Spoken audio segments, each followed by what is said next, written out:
श्रद्धानी तर आमच्या प्रचारामध्ये फार आघाडी घेतलेली आहे। तिने पंचायत समितीमध्ये पण अतिशय यशस्वीरित्या काम केलेलं आहे। तिच्या जोडीला आमचं दुसरं कुपोषण पाटील भूषण पाटील त्या ठिकाणी आहेत। आणि ज्याचा उल्लेख प्रास्ताविकमध्ये करत असताना आपण केला की आरक्षण आहे, महिलांना शेवटी 50 नाही 51% संधी मिळत असते, कारण कधी 49 व्हायला नको म्हणून 51% आरक्षण होत असतं। आणि त्यातून पंचायत समितीला आणखीन एक आपल्या घरातलीच एक होतकरू भगिनी आमच्या देशमुख वहिनींना आपण सगळ्यांचीच मला वाटतं साथ आहे, पाठबळ आहे आणि सगळ्यांच्या आशीर्वादातून त्यांनाही चांगल्या पद्धतीनं काम करण्याची संधी हे इथल्या संबंध परिसरातील लोक तर देतीलच। पण माझी या निमित्ताने विनंती राहील की आपल्या सर्वांचं जर अजितजी आणि त्यांच्या संपूर्ण कुटुंबावर प्रेम असेल तर ग्रामपंचायत म्हणून सर्वात जास्त पाठबळ तर इथून मिळालं पाहिजेच।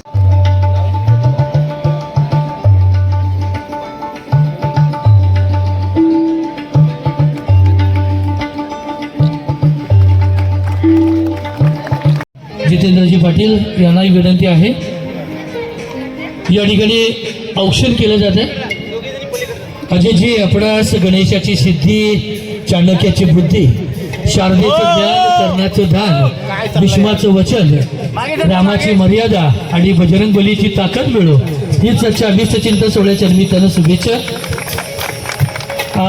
स्वतः महाराष्ट्र राज्याच्या महिला व बालकल्याण मंत्री अदितीताई यांच्या शुभाचे या ठिकाणी औक्षण केलं जात आहे। खऱ्या अर्थानं आजचा 43वा वाढदिवस अजितजी आपला आणि आपल्या कुटुंबियाच्या मित्रपरिवाराच्या कायम स्मरणात राहील की मंत्री महोदयांच्या हस्ते आपलं या ठिकाणी औक्षण केलं जाते। नक्कीच आपण जो काही अजय किंवा विजयी नेतृत्व गुण, स्वभावाने पुढाकार घेणारे आत्मविश्वासी नेतृत्व म्हणजे अजित देशमुख, अडचणीत न घाबरणारे, संकटाला ठाम उभे राहणारे नेतृत्व म्हणजेच अजित देशमुख, मोठी उद्दिष्ट ठेवणारं आणि ती साध्य करणारी प्रयत्नशील आणि महत्वाकांक्षी व्यक्तिमत्व, सर्व अलोट गर्दीच्या स्वरूपात नक्कीच 44व्या वर्षासाठी आणि जो काही संकल्प केला बरोबर आजपासून 15 दिवसानं नवीन वर्षाला सुरुवात होणार आहे। नक्कीच आपल्या आयुष्यामध्ये नवीन काहीतरी घडा।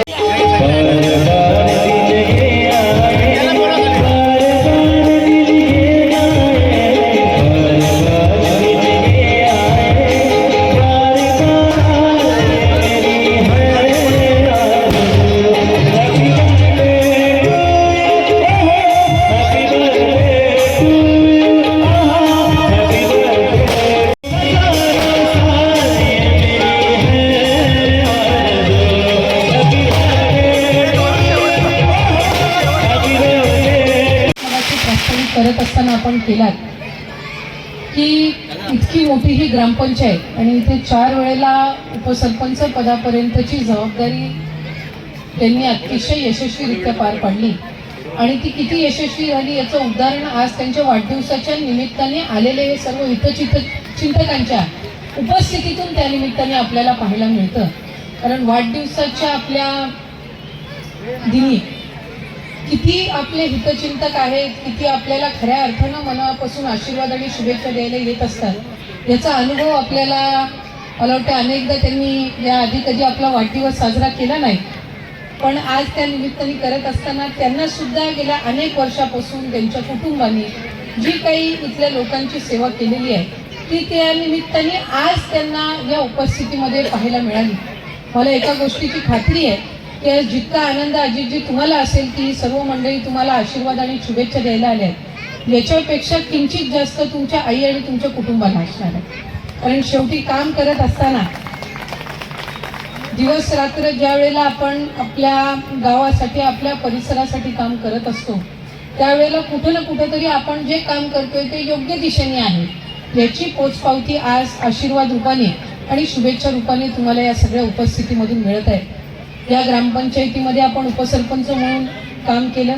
तसं पाहायला गेलं तर नागरी सुविधामध्ये मोडली जाणारी ही ग्रामपंचायत, 7-7.5 हजार इथली लोकसंख्या, इथे उद्योग व्यवसाय कंपनीज या याच्यातून बाहेरची राहणारी मंडळी असतील आणि साधारण मूळ गावामध्ये 3,500-4,000 आणि मग जी काही नोकरी व्यवसायाच्या निमित्ताने ती असतील।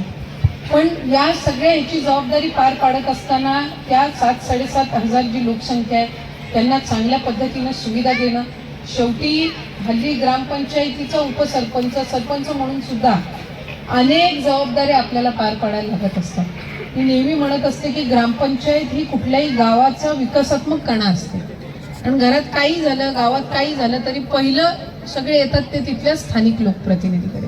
म्हणजे अगदी घरात पाणी नाही आलं तरी पण ती महिला पहिली येणार उपसरपंच किंवा सरपंच। आणि अशा सगळ्या परिस्थितीमध्ये हे गाव इथला परिसर एका बाजूला कर्जत खालापूर हे हळूहळू मुंबईच्या नजीक आणखीन होत चाललेलं आहे।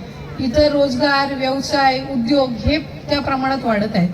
अशा वेळेला ग्रामपंचायतीच्या वतीने सुद्धा कुठेही सुविधा कमी पडता कामा नये याची दक्षता हे आपण त्या निमित्ताने घेतात। आज श्रद्धानी तर आमच्या प्रचारामध्ये फार आघाडी घेतलेली आहे। तिने पंचायत समितीमध्ये पण अतिशय यशस्वीरित्या काम केलेलं आहे। तिच्या जोडीला आमचं दुसरं कुपोषण पाटील भूषण पाटील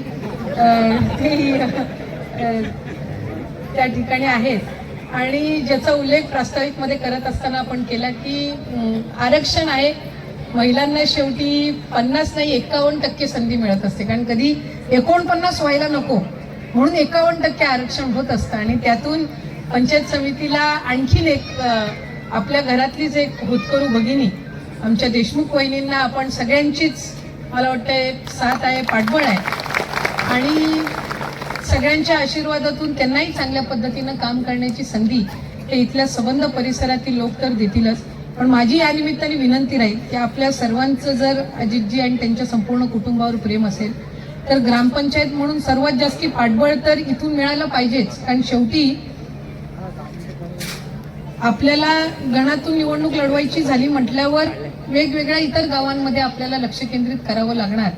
अशा वेळेला आपण सगळी आज घरातली मंडळी म्हणून त्यांना आशीर्वाद देण्यासाठी आहात, त्यामुळे पुढच्या कालावधीमध्ये ग्रामपंचायत मधून सर्वात जास्ती पाठबळ एकदा मिळालं की मग आपण इतर गावांमध्ये प्रचार करायला मोकळे झालो। त्यामुळे आता जशी आघाडी आमच्या 2 उमेदवारांनी घेतलेली आहे तशी आघाडी लवकरात लवकर वहिनी आपणही त्या निमित्ताने घ्याल अशीच मी सदिच्छा आपल्याला आजच्या कार्यक्रमाच्या निमित्ताने देते।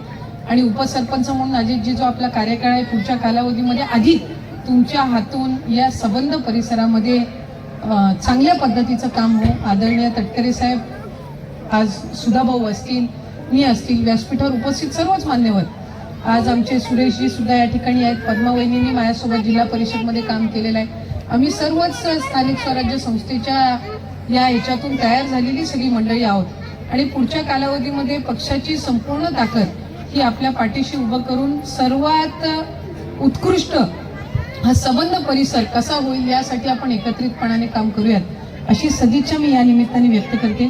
आपल्या वाढदिवसाच्या दिनी आपल्याला शुभेच्छा देत असताना भगवंत चरणी तुमच्या दीर्घ आणि निरोगी आयुष्यासाठी प्रार्थना करते। जी सेवा जनतेने या संबंध सासगावनी तुम्हाला करण्याची संधी दिलेली आहे अशाच पद्धतीनं पुढे सुद्धा तुम्हाला अधिकाधिक पाठबळ आशीर्वाद आपल्या गावांनी द्यावं आणि तुमच्या हातून खूप विकासात्मक कामं पुढच्या कालावधीमध्ये व्हावी अशीच या निमित्ताने शुभेच्छा सदिच्छा व्यक्त करते। पुन्हा एकदा आपण सगळेच जण जे आज या ठिकाणी त्यांना शुभेच्छा देण्यासाठी आलेलो आहोत, आपल्या सर्वांच्याच वतीने तटकरे साहेबांच्या वतीने परिवाराच्या वतीने सुद्धा मी आपल्याला खूप खूप शुभेच्छा दीर्घ आयुष्यासाठी आणि यशस्वी आयुष्यासाठी देते। धन्यवाद।